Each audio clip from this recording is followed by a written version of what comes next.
एक समय की बात है, एक जंगल में शक्तिशाली शेर रहता था। शेर की गुफा के पास ही मधुमक्खी का छत्ता था। मधुमक्खियाँ अक्सर शेर की गुफा के पास चली जाती थीं और फूलों का रस लेकर वापस अपने छाते में आ जाती थीं।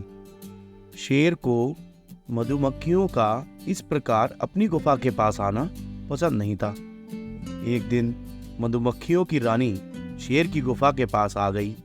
मधुमक्खियों की रानी आकार में साधारण मधुमक्खियों से थोड़ी बड़ी थी। मधुमक्खियों की रानी को देखकर शेर बहुत नाराज हुआ और उसने जोर से आवाज देकर मधुमक्खियों की रानी को बुलाया और चिल्लाते हुए बोला, तुम लोग दिन भर मेरी गुफा के सामने मंडराते रहते हो। अगर तुम या कोई भी मुझे मधुमक्खी दोबारा दिखे तो मैं तुम्हें मार डालूंगा। शेर की बात सुनकर मधुमक्खियों की रानी बोली, शेर महाराज, मैं मधुमक्खियों की रानी हूँ। हम तो जंगल में फूलों का रस लेने आते हैं और फूलों का रस ले जाकर शहद बनाते हैं। इन फूलों पर तो हमारा भी हक है ना। मधुमक्खियों की रानी की बात सुनकर शेर और नाराज हो गया और बोला, अरे तुम तो एक छाते में रहने वाली कुछ मधुमक्खियों की रानी हो और मैं इस पूरे जंगल का राजा हूँ। तुम जब भी आती हो तो मुझे प्रणाम किया करो, अन्यथा मैं तुम्हें मसल कर रख दूंगा। शेर की इस तरह की बातें सुनकर मधुमक्खियों की रानी अपने आप को अपमानित महसूस कर रही थी और अपने छाते में जाकर दूसरी मधुमक्खियों को पूरी बात बतलाई। अपनी रानी की इस बेइज्जती से सभी मधुमक्खियाँ बहुत अधिक क्रोधित हुईं और अब सभी मधुमक्खियाँ शेर से अपना बदला लेना चाहती थीं।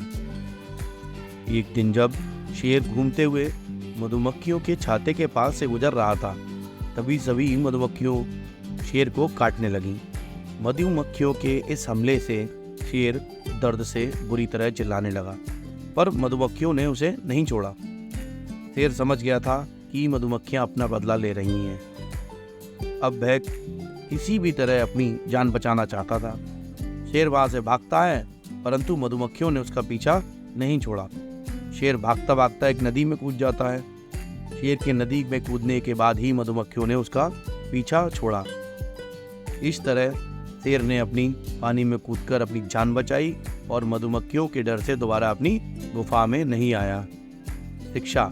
शेर और मधुमक्खी की कहानी से हमें ये शिक्षा मिलती है कि संगठन में बहुत शक्ति होती है।